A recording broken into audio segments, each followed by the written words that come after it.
Welcome to the Two Old Guys Reselling Podcast. This is episode 39, and today we revealed the new old guy. Chris has left the show, and this is the new beginning to the Two Old Guys Reselling Podcast.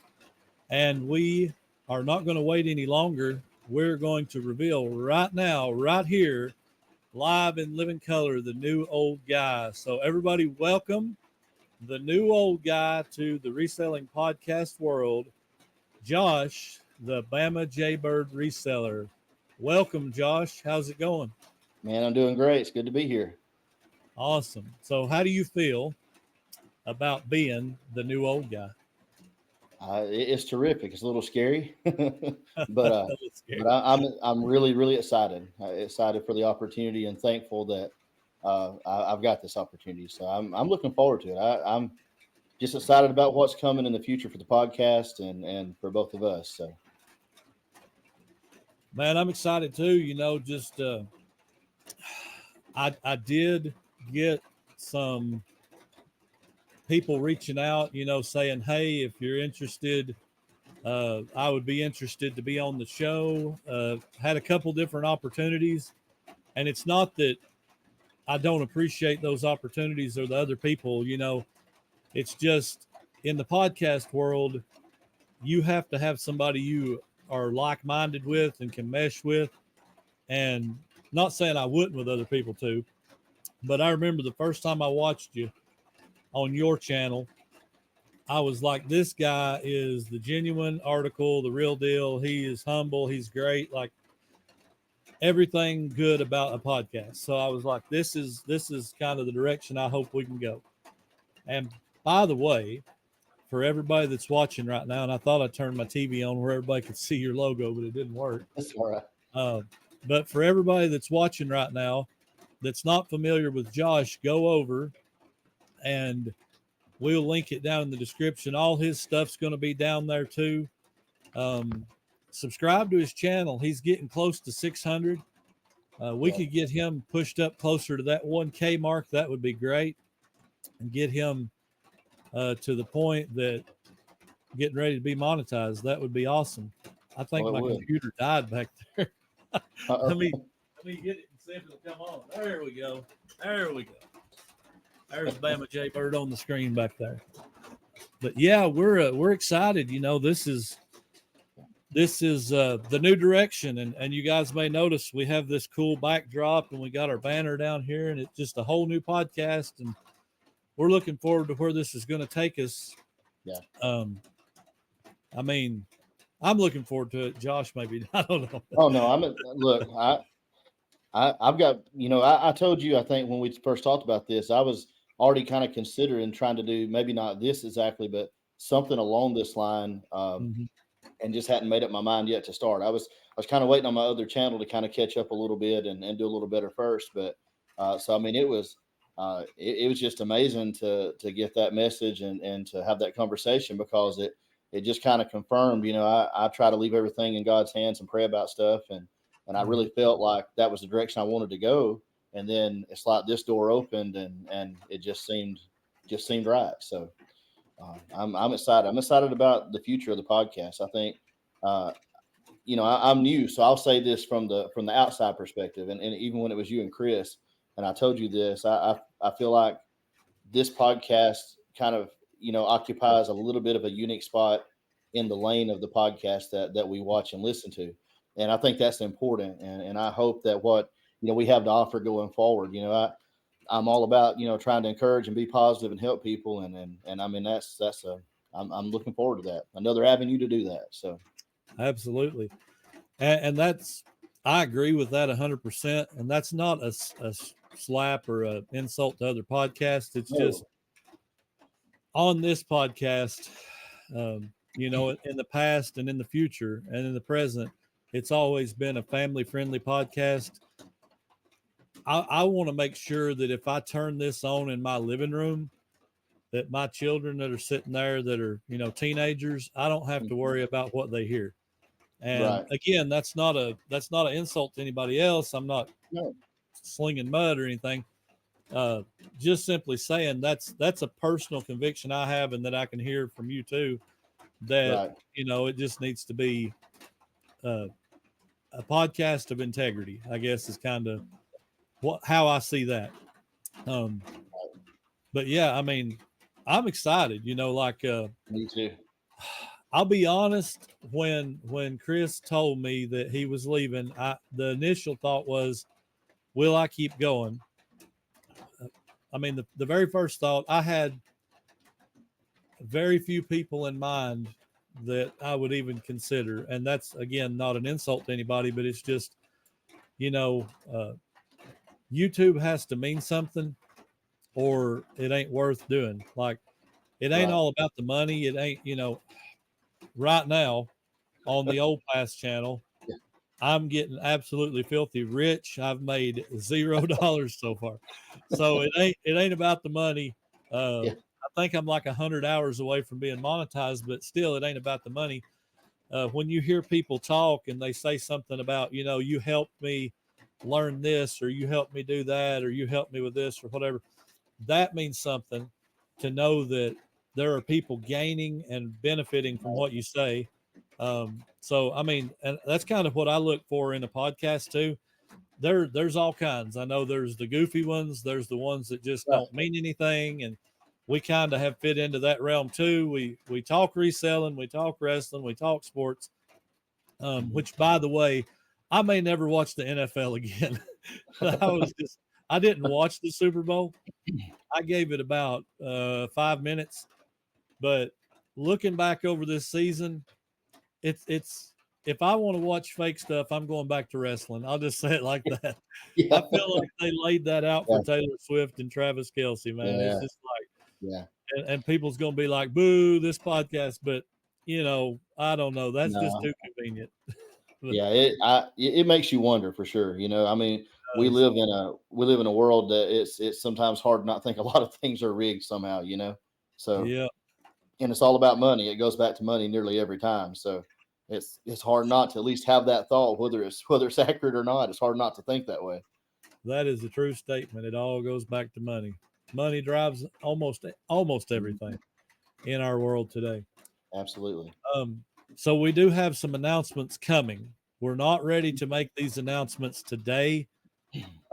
Tickets will be on sale very soon for the 2024 Picking the Plateau um, Highway 127 meetup. That'll be coming in the next couple of weeks. We'll have some more information coming out. Me and Josh have been discussing. Me and my wife, his wife, have been discussing. We're getting really, really close to finalizing everything. And once we have it finalized and we're all on the same page and we're ready to roll forward, we're going to drop some news. And I'll just say it like this, and I think you'll agree with me. It's pretty exciting. Oh yeah. I mean, Absolutely. I'm excited. Like, Yeah. honestly, I wish it was like July 30th right now, and it Yeah. was time to go. Yeah. Uh, Yeah. I'm excited about this year, just all the way around, because I know I've heard you talk about, how meaningful it was getting to meet some of the people that you've met on here like us. We haven't got to meet in person yet, and yep. and getting to solidify some of those friendships and relationships that you build. And I'm looking forward to this year because Lord willing, I'll have that opportunity and others as well to try to finally make some of these connections more real, than what they are just over YouTube and the telephone. So Oh, absolutely. I'm excited about that. I mean, that's one of the best parts I think about for me, as I've moved into becoming a full time reseller, is that when you start networking with the other resellers and making those connections and the friendships that it produces that are sometimes unexpected. Not that you don't want that, but how quickly that can blossom and when you feel like a lot of times sitting in your house, you're kind of sitting on your island, or sitting in your workspace. But Yep. if you will, that's I think a great piece of advice for any reseller, even if they're part time. Take some time every now and then, leave a comment. Leave a comment on somebody's video when you're watching. If you really like them, comment. You'll Yep. make some friends, and I mean, it makes what you're doing that much more meaningful. I couldn't agree more. One of my favorite things on this channel and the Old Past channel. I love those comments. And I think to date, I've had like 2 negative comments. One was just, it really didn't even make sense. I don't remember what it was. It just didn't make a lot of sense. And the other one was just about how I had ran a cord in my building and it was against code. And I'm like, okay, this isn't a residential building, first of all, so it don't apply. But whatever, you're entitled to your opinion. I was just like, okay, thanks, but that exists in the world of, YouTube in general. There's going to be people that they feel like they have the need to correct you. And I just want to let this be known right off the bat, right out front. Josh is a troublemaker, a big troublemaker.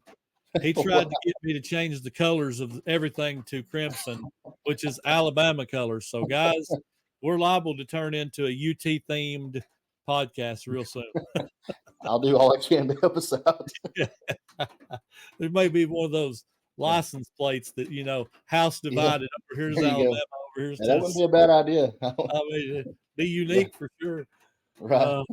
But yeah, we're excited. We've got, like I said, news coming. So keep your eyes open and your ears open, because the news we got coming is exciting for us. We hope it's exciting for you guys, and we're looking forward to it. But yeah, just exciting times. And you talked about the networking. That was my favorite part. Meeting, some of the people we met was just, everybody really was just great. You always have this fear about, they say, I know this ain't necessarily right, but they say, don't meet your heroes. Well, you meet people that you see on YouTube, you get to know them a little bit, and you're like, well, I wonder if they're really like that in real life. So everybody that came last year that I met, we talked to everybody, was exactly, if not better than they were on YouTube. And I don't know how many times I've said it, like if I want to watch a scripted show, I'll go in and watch Andy Griffith or something like that. If I want to watch actors, the best YouTube channels are the ones that are just themselves. And me and you both, we try to come up with topics and things to help people, but we're just doing it from our personal experience. And that's the best kind of YouTube to me. Yeah. But I like to learn and be entertained. I do, but learn too. So yeah, I think the entertainment side, I think if we're not careful, we'll de-emphasize that, not realizing that at the end of the day, the thing that keeps someone coming back to the channel is the fact that whether we feel like we're being entertaining or not, or doing anything scripted or special, there is that connection there, and my flavor is not going to be everybody's flavor. We don't all eat the same ice cream, and that's okay. Butter pecan. Yeah, that's what I meant with the podcast a while ago. Like you said, it ain't about trying to categorize some are good and some bad. That's not it at all. It's just, I think it's important for any podcast or any YouTube channel. Like, we're in a crowded space in reselling. If you can't find some way to stand out, and it's got to be by being yourself. But if there's not something that makes you unique, and most people are out there trying to copy others that have already done that, the information is going to be the same. So the only way we can stand out is in how we approach it, how we deliver it, our own personalities. There's only so many things that can set us apart. So if we don't play to our strengths and be true to who we are, then I think, we're really setting ourselves back for growth anyway, really making it harder. Yeah. So, yep. You said it right. Some are good and some are gutter podcasts. That's the truth. No, just kidding. Yeah. No, but so how has your reselling been going? Like, this is going to turn into a reselling podcast. What in the world? We will get to the wrestling content very soon. Yeah, can't leave that off. Important things going on.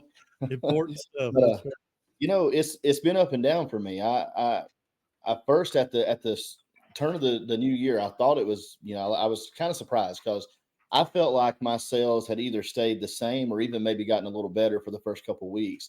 But I've really seen by the middle of January to now, I've kind of seen that kind of a plateau being reached. And I've had a lot of off days. Now, part of that's me. We've had a lot going on. We had, when we had that freeze down here, and I know it's, we're Southerners, so we can't deal with weather. But there was actually some problems we've got a mine that was opening up, and they didn't warn the one of the local water distributors that they were going to be pouring concrete, and they completely drained a water tank. I mean, it went empty. And so when that tank went empty, one of the other tanks started trying to feed the pressure back to people in that area. And before long, they had 3 tanks that went empty. We had like several thousand people that had no water, and some for up to 10 days.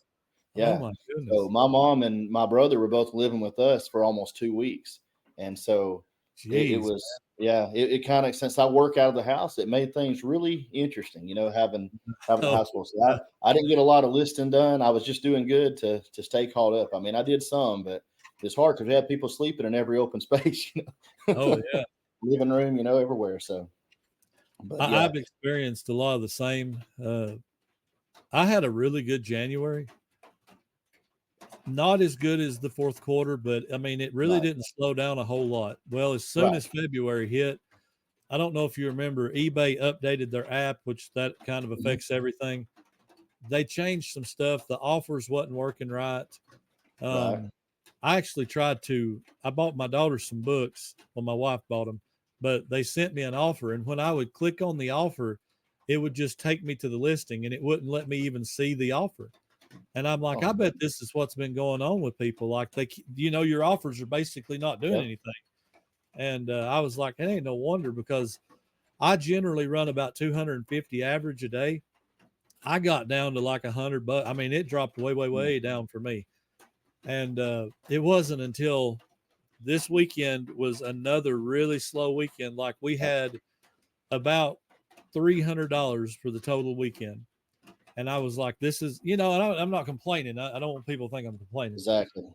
But it's not normal. So it was down to about 300. And I told Tanya, I'm like, this is so odd. Sunday turns on. When I woke up Sunday morning, we had $350 sold. I'm like, well, something's changed. I go to the app, offers are working right. The app's working right. I'm like, they fixed it.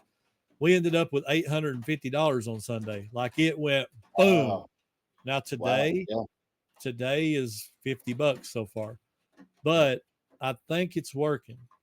And I don't expect to do that every day. Like I don't expect to make $500-600 a day. That's not what I'm saying.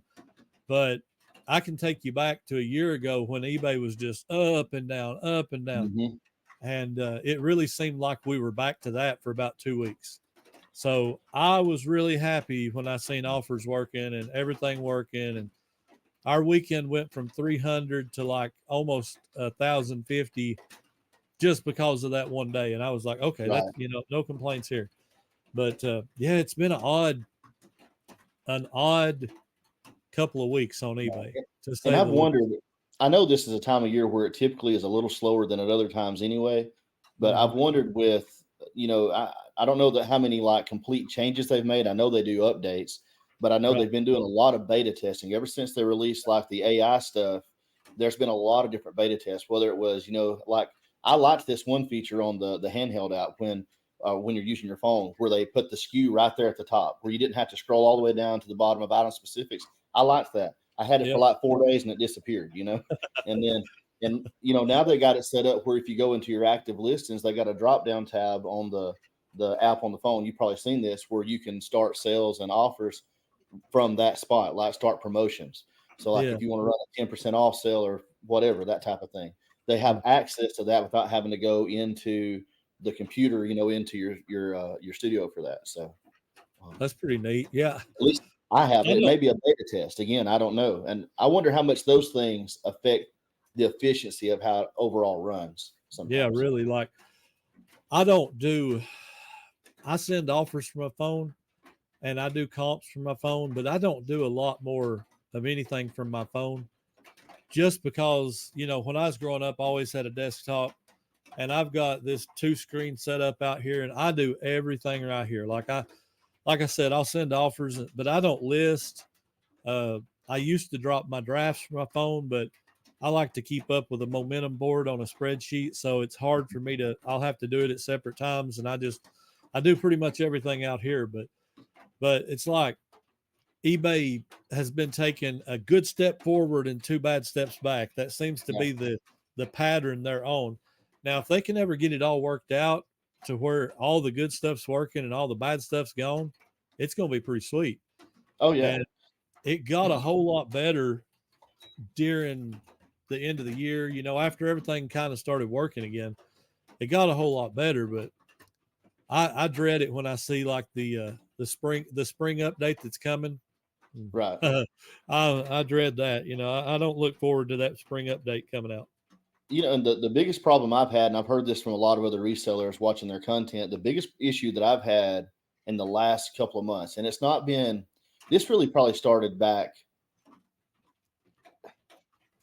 sometime after the summer, and it was kind of up and down. But when you're trying to run comps and you're trying to limit your search results, I mean, it's some of the stuff it's doing to me that it didn't do to start with is crazy. I mean, like, because I do, like, for instance, that I sell some clothes. I would sell everything, but I sell a good bit of clothes too. And so, like, if I punch in like a Ralph Lauren, polo shirt, and I've already got it men's, sometimes I can say, okay, well, I want to add one thing to that search to narrow it down a little more.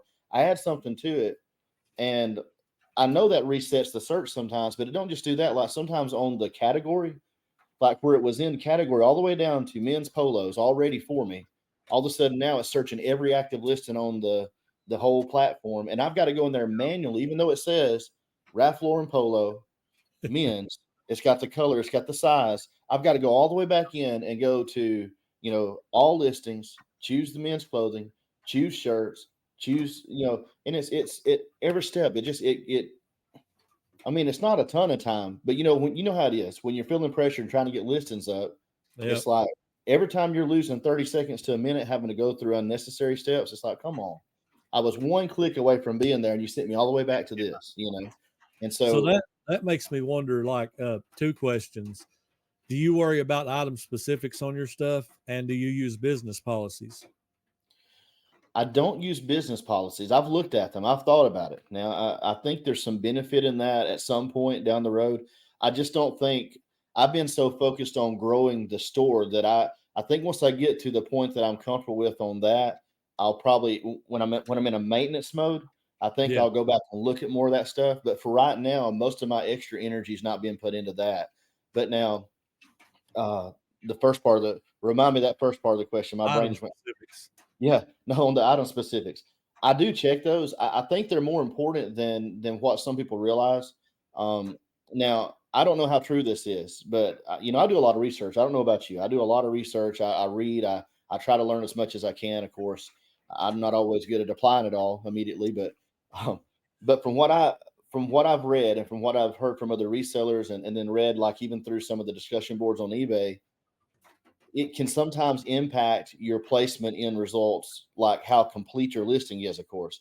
So if you've got one of those listings that you got a great title, but you've only got the minimal, like sometimes it won't let you finish the listing. It'll say, you got to add this item specific. But if all you're doing is the very minimum bare bones on the item specifics, then I think that maybe sometimes affects how your item will land after it's been up for about a week. I think, instead of being on page 3, you might be on page 23, and that matters. So I do think they're important. I think some people go overboard. And I think it's really important if you're doing a sell similar off of what looks like a really complete and good listing, you better check the item specifics, because you better. People put so much stuff in there and it's misleading. So if you don't want to have bad questions that you waste your time answering and the potential for returns because it's not as described, then you better be careful about that part. Make sure it's your specifics.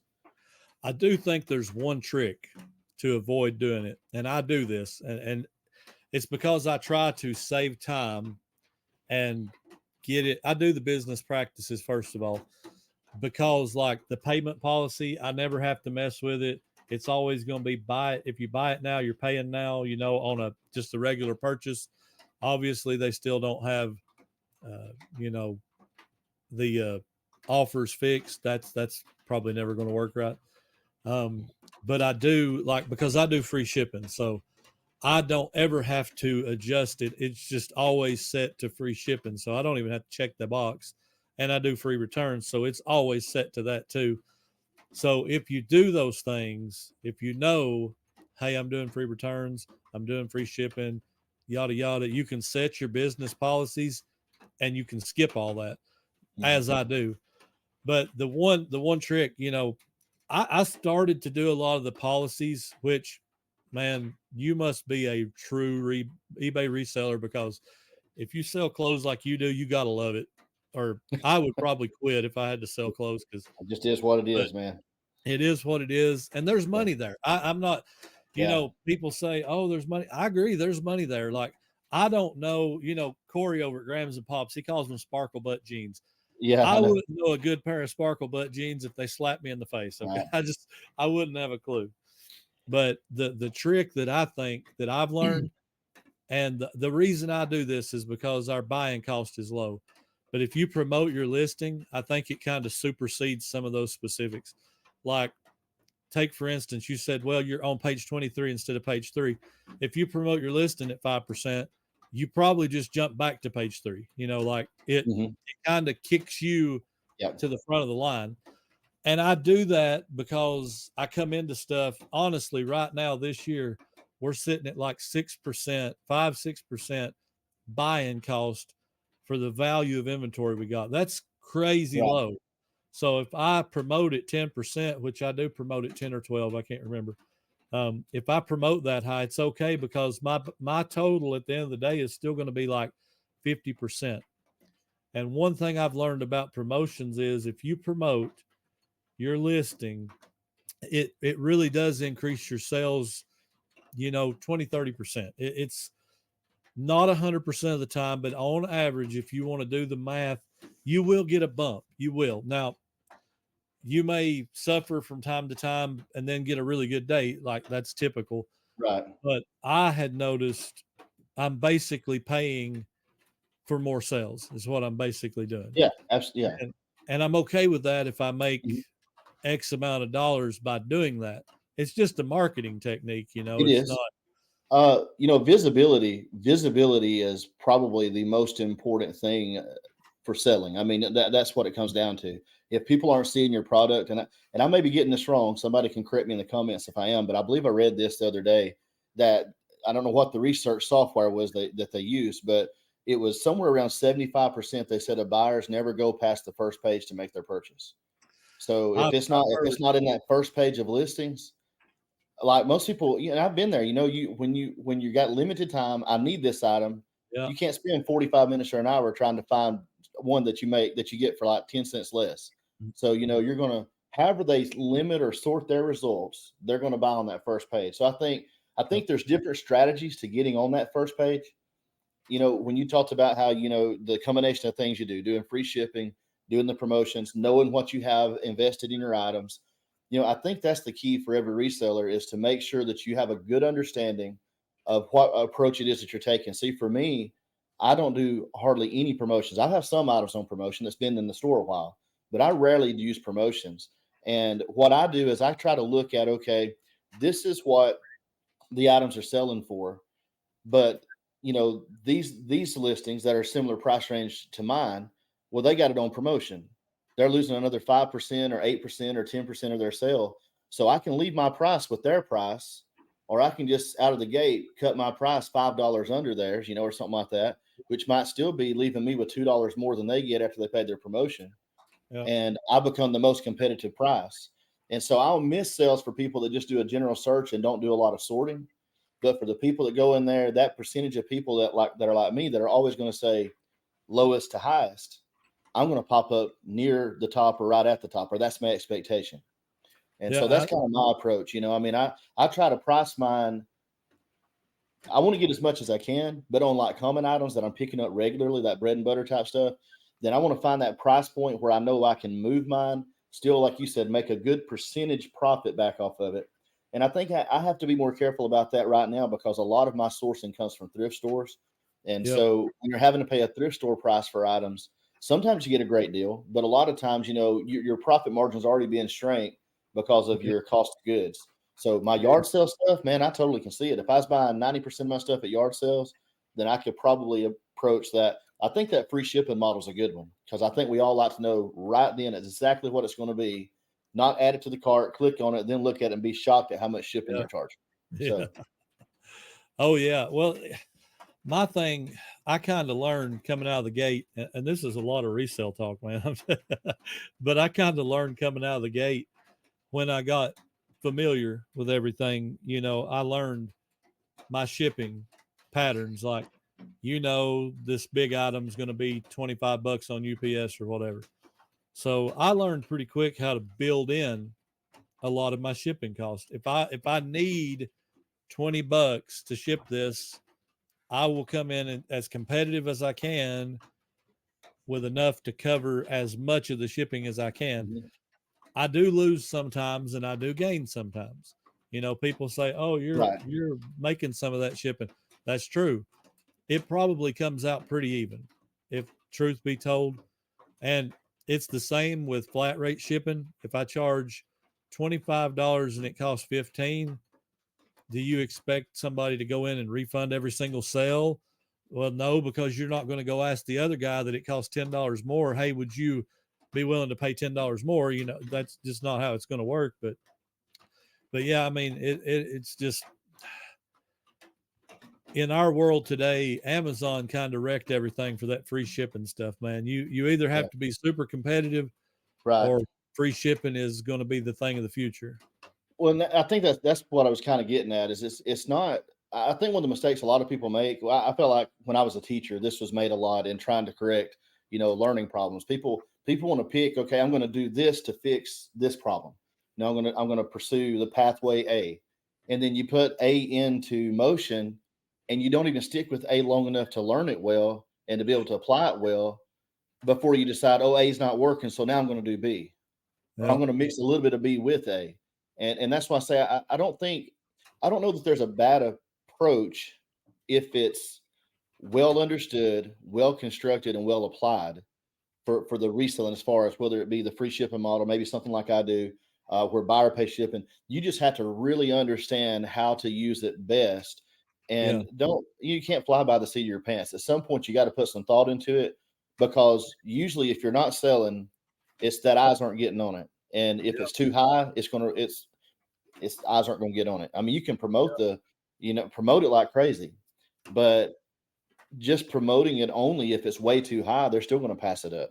So I mean, you got that random buyer you can't explain that probably has 10 times the money in their pocket that we do, that number one pops up, buy.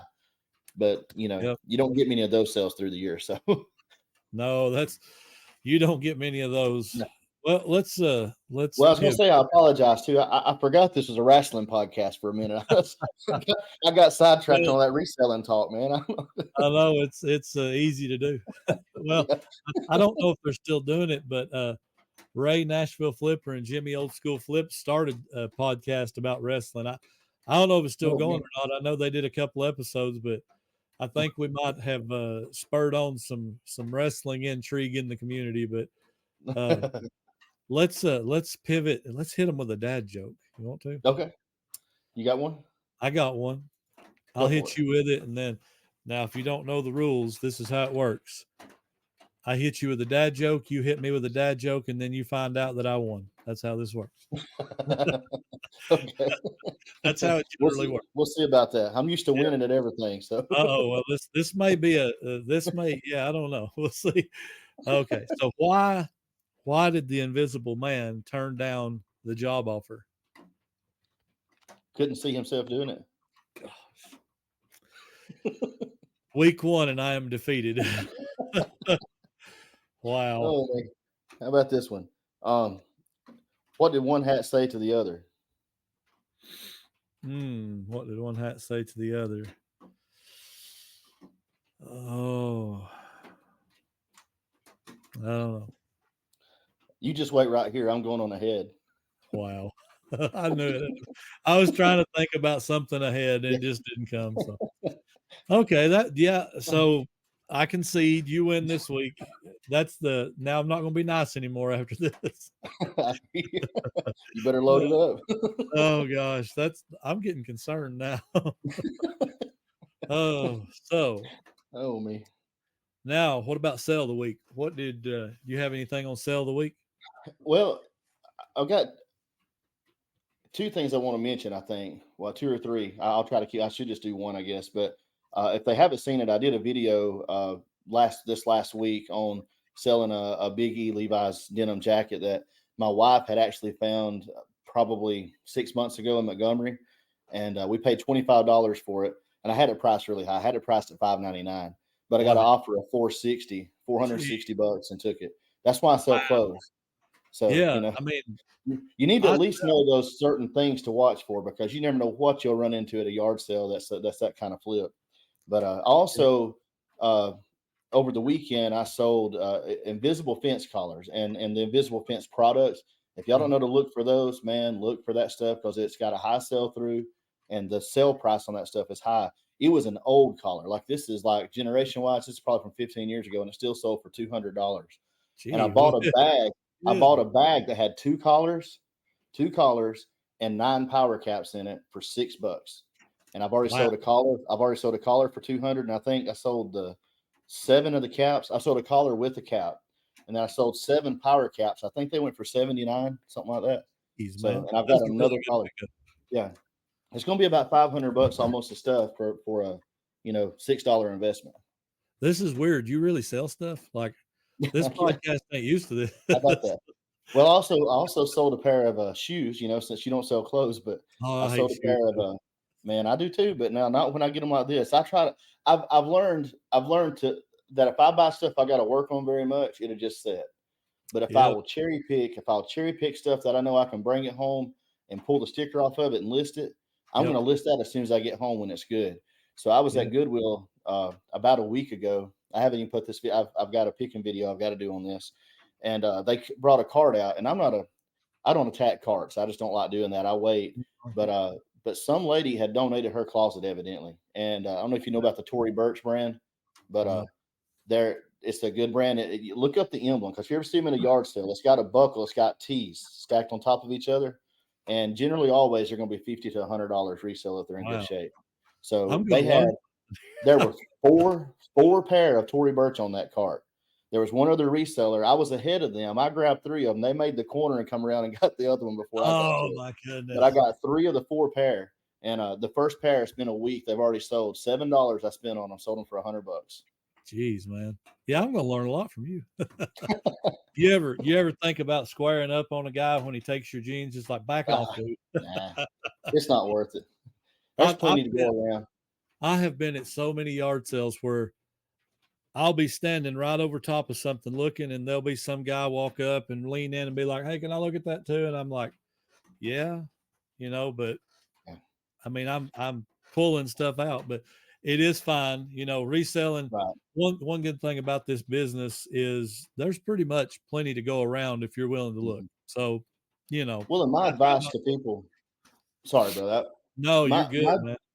My advice to people, like, if you're going out into thrift stores, one, always be kind.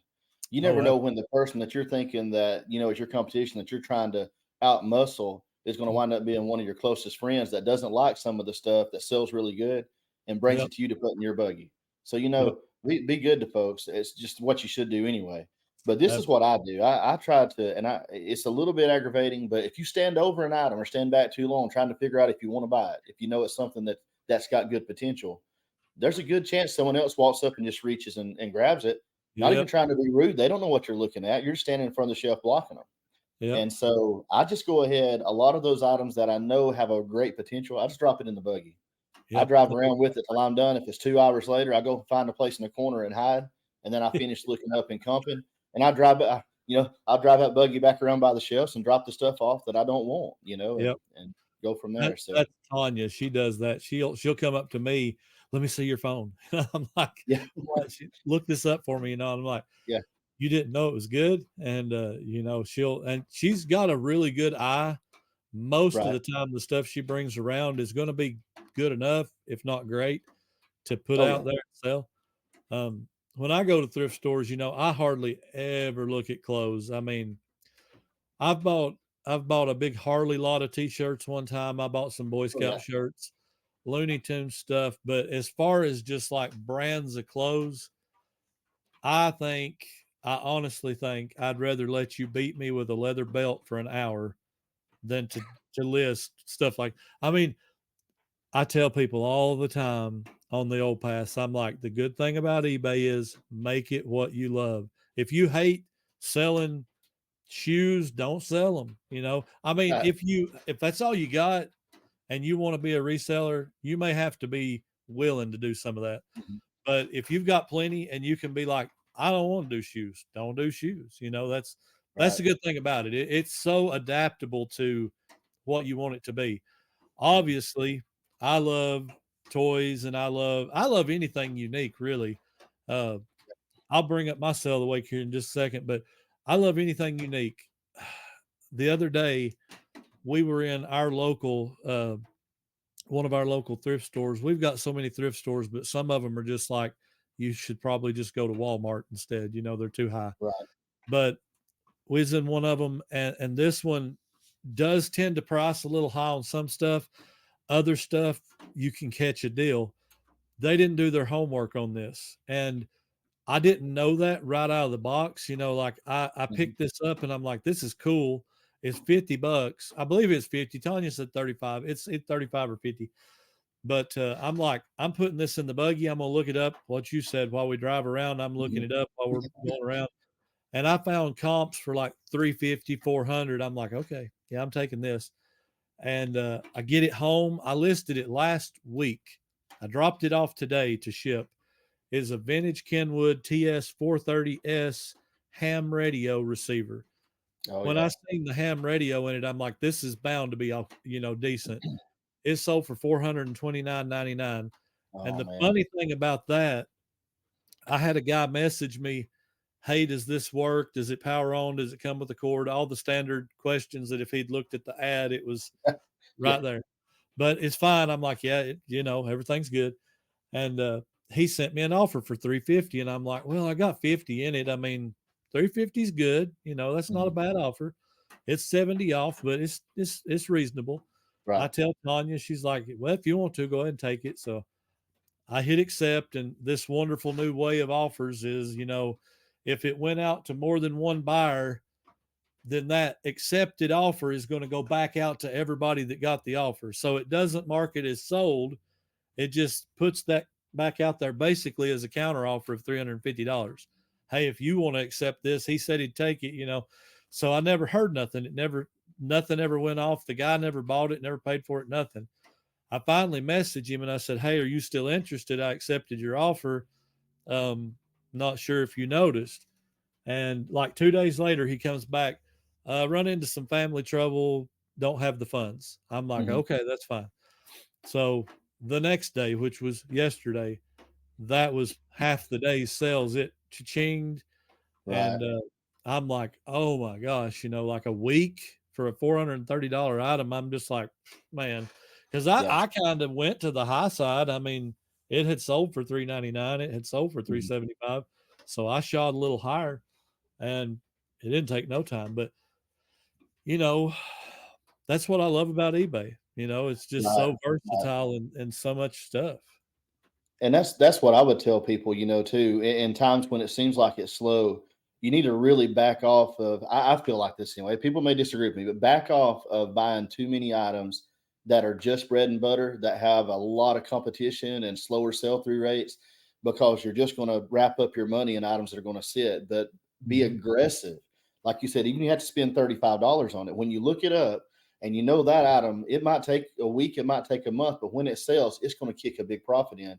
And if it's got a good sell through rate on top of that, say if it's got a 100% sell through rate, you better jump on those. And that's kind of what's happened for me the last few weeks. My total sales have been much lower, but I've been really trying to hit my sourcing hard, looking for things that sell for 50, 75, $100, and trying to stay away from investing too much money in smaller things. And it's helped because now I couldn't have predicted when the jacket was selling. Part of the reason it hadn't sold is because I had it priced high. If I'd Yep. have dropped the price under five, I could have sold it sooner. I was just at that point. I was already sending out offers close to five anyway. And so I was Wow. debating like you. I got an offer of 460. If I come back at 480, they may not even respond. So am I Yep. willing to use this? Am I willing to lose it over $20 or not? That was my question to myself. Yep. On the sale that big that I'm making that much money on when things are slow, I said, this is probably a good time to take that sale because it helps my overall income. And so not very many sales the last 2 weeks, but I can add up about 5 or 6 sales and get close to $1,000 of sales just out of a few. That's And then I crazy. got my other ones that add to it. And it's not, I wish it was better, but I mean, that bails you out in a slow time. Absolutely. I mean, when it's like this and I see one of them hit, I'm like, oh man, that's Yeah. that helps, so much. Normally we would have a comment of the week right here. I guess we could, I won't quote it word for word, but back on the 900 sub celebration, Ken Bill conceded the 1,000 sub race. We'll take that. We'll take. Corey seconded. So we are 45 or 6 subs away, 44, something like that. By the way, if you're not subscribed and it only takes 44 of you to get us there, we'd really appreciate it if you'd come over and subscribe. Did you happen to see, I seen in the news that The Rock is coming back to wrestle or something? Yeah, he was actually. They did a live show in Birmingham. I think it was. I might get the date wrong. It seems like it was last week or maybe the week before. But one of their live shows, I think it was the Friday night show, was in Birmingham, and he actually showed up at Birmingham for the live show. Oh, really? So yeah, he made his way to Birmingham. So unlike you, I've never even been to a live show. I mean, I think it'd be great. Oh, Other really? than the small ones, I've been to the small ones. Like when they used to have the like I asked about on the last live podcast y'all done. I asked about Bullet Bob Armstrong because when I was a kid, he wasn't in the big groups anymore, but he had his own his kids and then a bunch of others that he toured around and did like the high school gym shows and stuff. And so he come through town pretty regular close by, and we would go watch them, and it was always a blast. But anyway, I've never been to one of the big shows. But well, I can tell you this. I've been in several arenas. I haven't been to a wrestling show in probably 15 or 16. No, probably 18 years. And I ain't been since Logan's been born, so at least almost 19. And don't really care to go now. I'm the kind of guy that if I wanted to watch it, I would turn on TV, sit in my recliner, and drink a Coke and be just fine. But I will say this: I've seen The Rock in person a few times. I've seen a lot of them, a lot of the big main guys. There was something different about when his music hit, the place would absolutely explode. Like he was, and I don't really like him anymore. His views are really messed up, but in my opinion, but he had some kind of magnetism. And I'm telling you, like when that If Your Smell would hit, everybody stands up and they're like, oh my gosh, it's The Rock. But I seen where he's like 50 something years old and he's wanting to come back and have a main event match with, I think, Roman Reigns or Cody Rhodes or some of them guys. And I'm like, I don't know. I don't know how true this, I don't know how true this is. I know they've been trying to build up the Roman Reigns Cody Rhodes match, so that whenever they decide to let the title reign come to an end, there's a lot of them have been saying that that they thought Cody was kind of next in line, to kind of take the lead role in the company. And there's been, like I said, I don't follow it really closely anymore. I do. I watch the shorts and the little videos and read about it and stuff like that because it's interesting to me still. So I know a lot of the characters and what's going on. But from what I understand, there's been a lot of controversy about Rhodes getting roadblocked more than one time, with just having the opportunity. And then that's the big controversy right now is Rock coming back on the scene. It's whether they're going to let him step in to be the guy that brings the end to Roman Reigns' title run, or if they're going to stick to the path that they had, which was Cody Rhodes doing that. And I heard that there might be a Rock and Triple H match though at WrestleMania. So I don't know that might actually be the one that they do, that they're trying to build some conflict there and turning Rock into a heel instead of the good guy. And he got some boos one of the last events he was at. I mean, he's not. Yeah, I seen that he was working on it. A lot of hate over the Cody Rhodes thing, but I read a couple of years ago Triple H was done. Like he had a heart condition, and I don't know. I mean, if they do it, I could only see it being like a street fight type thing. No bumping, no hitting. Just pure cinema type. Like Stone Cold come back a couple of years ago and had a match like that with one of them guys. And as far as I didn't watch it, but as far as I know, he didn't bump, he didn't take any hits really. He just come back for the nostalgia of it. So I can see Triple H doing that maybe. So now here's an important question. Who would be your favorite wrestler of all times? Oh my goodness. I don't want to be unpopular, folks, but like when I grew up, now there's two lanes of this. Okay. So I grew up in the early Hulkamania days, so I mean, it was hard not to love Hulk Hogan, man. During the original late '80s, early '90s Hulkamania, Yep. before all that ended and all the battles between WCW and WWF, when he was just WWF, Hulkamania, like that was, to me, that was the heyday. There's others that I liked before that. You know, if you want to go like outside of, okay, that's the one that's being marketed. I love me some Hacksaw Jim Duggan. I love Oh, Junkyard Dog. Man, Hacksaw yeah. probably was my favorite one to watch. I liked Honky Tonk Man. You know, Oh my goodness. there were Oh, several I liked back in the day. You know, I mean, I thought they were so entertaining. I thought Regal was hilarious. You know, I loved oh his yeah. little. You know, there was a lot of them that were, and they were great wrestlers, good gimmicks, man. Just, and I mean, I don't know, so many. I was the time I was on the Warrior bandwagon. He was like, you know, the original Crazy Goldberg style wrestler. You know, that nobody wanted to get in the ring with. Yeah. So, yeah, I mean, I don't You know, but probably Hogan. you brought up a name right there that I hadn't thought about in a while. William Regal, Steven Regal, whatever you want to Mhm. call him. Probably in the conversation, if I was saying to be one, probably top 5 greatest wrestlers to never be a world champion. Oh yeah, Like definitely. he was a wrestler. Dude could have probably been a legit wrestler. He was just good. That's what I was gonna say. To me, he's kind of in that same echelon of like technique and skill, and actually not just like the cinema of professional wrestling, but actual like Greco-Roman. He's like Kurt Angle. I mean, Yep. he's got that same type of Angle, just did it better, you know, as far as Yep. popularity. Could you So, imagine a Kurt Angle, William Regal in their primes match though? oh That would have man, been spectacular. yeah, the kind of stuff they could have pulled off that they could do that no one else can do. I mean, I loved, and I know everything that happened with this guy was horrible, but I loved the Kurt Angle, Chris Benoit matches. Like oh yeah, I could sit there and watch them guys wrestle mhm, for like hours right. because they were so similar. You know, Chris Hmm. Benoit was just nuts. Who does a diving headbutt off the top rope every single match? Like, I wonder why you had concussions, sir. You know, Right, like right, you hit your yeah, head from 6 feet up, flying through the air yeah, 6 times a week, you know, whatever, and you're wondering, yeah. I make a but living falling on my head. yeah. I mean, literally. Oh my goodness, yeah. I don't know. I mean, William Regal. If I had a top 5 that was never world champions, he would be there. Scott Hall would be there. Yeah. Probably Roddy Piper would be there. Oh, Roddy's definitely Uh, on there. I might have to throw Jake the Snake in there, and maybe Ted DiBiase. You know, like Yeah, Dusty Rhodes, which Dusty Rhodes was NWA champion, but you yeah, know, the big.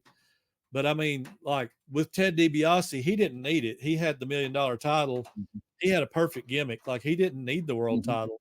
He, you know, his thing was if he would have won it, he would have. I mean, he technically did and sold it to Andre the Giant or whatever. You know, I think it was Andre, but I mean, just he had a perfect gimmick. And my Mhm. favorite, my number one pick right there would have been Scott Hall, Razor Ramon. You know, like Yeah, the he old was days. so good for to never be world champion. He was so good. And I remember when him and Shawn Michaels had their ladder matches, like they were Oh revolutionary. man, They don't yeah, look good now. If you go back and watch them, it's like, well, they didn't really do anything, but you had to realize what they were coming from. Never been done before. mhm. It was pretty great. But you know, that was my day. And I remember when Jeff Jarrett came out and he beat Razor Ramon for the Intercontinental title. I hated Jeff Jarrett so bad for that. I was like, I will never like this guy. And I didn't like him until TNA wrestling formed, and I was like, okay, Right, I'll give him a chance. I still didn't like him, you know, but that's his point. Like, he wants to be right. the guy that nobody likes, and he does a pretty good job. What I was going to say, you know, and that like that list you made, and I think that's one of the common things in wrestling. Some characters, it's kind of like some actors in Hollywood that their whole career they're the supporting actor. They're one Yep, of the best people in their field, but they're always the supporting guy, you know. yep, And I think that's kind of where some of those guys fall. They could have easily, you know, if they would have been given a different gimmick at the start and been promoted as instead of something other than a heel, you know, because a lot of them yep, they were stuck being a heel their entire career, and some have turned that into a title, but it's been far fewer wrestlers that's been able to take the role of being the primary heel and become a yep. champion. So, but that made me think too. I know I mentioned all those earlier, that early era, but kind of So my teenage years, by the way, I'd have to go with the animal. I didn't know why I didn't think of him, but man, I love watching Mick Foley. Talk about craziness, So, I mean, I enjoyed that Mick Foley, man. Oh my goodness. Talk craziness. about somebody that done something people never done. Like who? Oh man. And people, people's automatic reaction is going to be, well, the cell, Undertaker threw him off the cell, Oh choke yeah. slammed him through the cell. You got to go farther back than that. Go back to Japan and watch Mick Foley and Terry Funk in their barbed wire rope matches, exploding rings. And I remember Mick Foley was fighting Vader, I think, maybe. I can't remember. Anyway, when he got his head stuck in the ropes and it tore his ear half off, they said the ropes was over tightened just too much, so he couldn't slip. They have that deal where they get tangled up and the ref can just kind of pop them out. Well, this time he couldn't do it. Like he was in these ropes way too tight, and when the ref finally got it apart, tore half his ear off.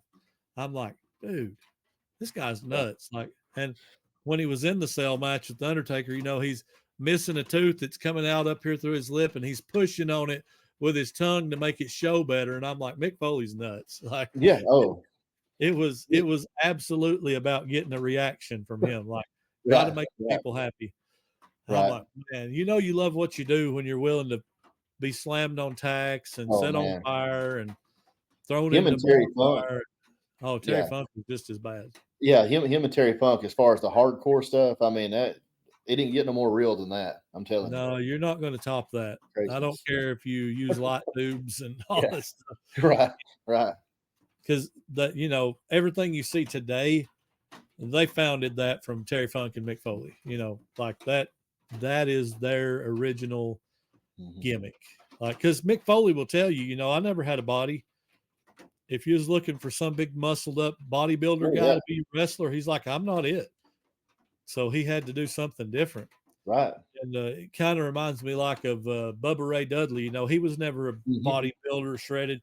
He had to be that character to be interesting. I mean, I say interesting. I remember the first time I seen Samoa Joe wrestle. You ever heard of Samoa Joe? Oh, yes, absolutely. I watched his first match in TNA back in the day.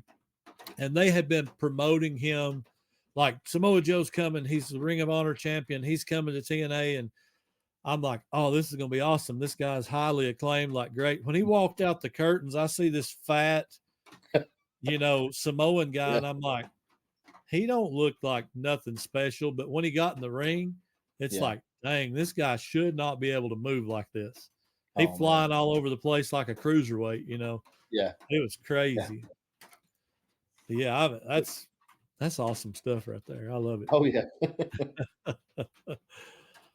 Well, we've went almost an hour. That's not bad. Pretty good for a first show. Yeah. All except for that dad joke stuff. I don't know about all that. Well, get used to it. It's going to happen a lot. Oh, listen here. Oh man, have you ever been fired from a podcast after one episode? I figure I might as well take a chance, Take a shot. Yeah. Knock the king off his perch, right?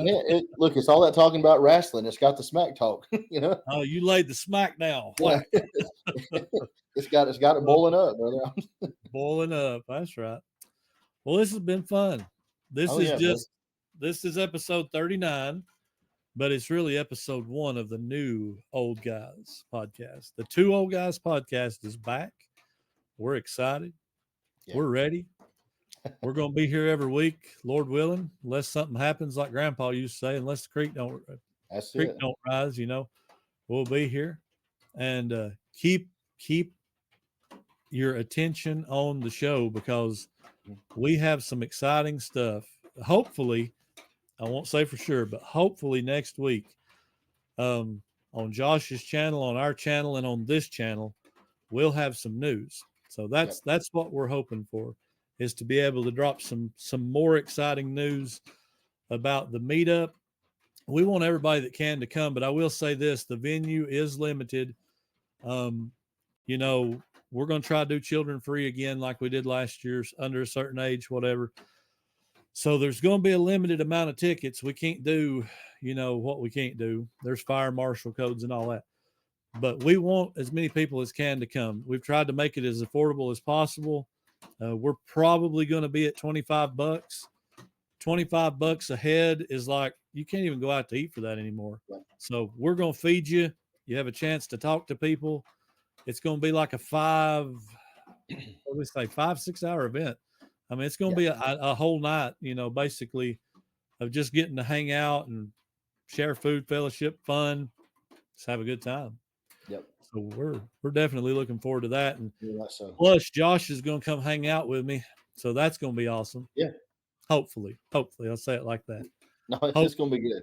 You might be like, first night, we got to go. We got to get out of here. No, it's going to be good. I'm looking forward to it. We're excited about it. We were talking about it again last night, trying to nail down what day we want to leave, as far as her putting in time off. So we're going to work on getting that coordinated. It may be, I know I talked to Ben and he said that there were vendors, even though so I've never got to go to this, even though it starts in Alabama, because I wasn't, I wasn't reselling. I wasn't doing a lot of yard sale reselling when I started. But anyway, I know it starts around Gaston area, I think, and then goes from there. But he said that, it's advertised Thursday through Sunday, of course, but he said starting on Monday, there were already people selling. So we may just make a week of it. Sometimes it's the weekend before. Like a lot of times you can go out on the Saturday before and there's already tents, which I don't do a lot of the tent city. Honestly, to be honest with you, I don't do a lot of the 127. I will go, but when we go, we're going to the off the beaten path stuff, like that's where your real yard sales are. Not saying you can't find stuff. You can find stuff, but it goes from where 127's at in Alabama all the way into Michigan. Like it's literally, unless I'm wrong, the world's longest yard sale. And I'm glad you brought that up about time off, because if you're planning on coming, anybody that's planning on coming, you better book now, because I did just a quick little Airbnb search. Several of the things around here are already booked. I was like, man. And they're that weekend. So that's probably people coming to the 127. Yeah. And that's why we're trying to get. We got several hotels too, but you can't wait. You cannot wait until the last minute. You just can't do it. Yeah, that's why we were trying to nail down when we might want to leave, because we know we need to get those reservations made soon. Yeah. I would suggest, anytime there's a big event like that going on, not necessarily the meetup's the biggest part, right? But the yard sale itself, there's going to be people it's not just going to be, at Crossville. It's going to be all along the route, wherever there's a pretty major jumping off point. There's going to be people coming in from all over that are going to be spending most of the week sourcing and hitting up the yard sale. So it's not going to be, if you can't get a place, 15 minutes from, the event, then you can just go down the road a little bit. I mean, they're going to be filling up too. So you better find something. I know we have hotels on 2 interstate exits in our town. And there's, I believe, 2 hotels on one exit and 2 or 3 hotels on the other exit. When they're full, they're full. After that, you're either going to be staying like 45 minutes up the road in another town or 30 minutes down the road in another town. So, I mean, it is what it is. And I know there's more Airbnbs than they used to be, but it ain't like they're everywhere up here. So don't wait. If you're planning on coming, at least look into that stuff now. Like, because it's definitely worth checking out ahead of time. Right. All right, man. Anything else before we head out? I think we're good. We are good. So you know what comes now, right? We got it. We are 2 old guys, and we are out. Out of here, guys. See you guys.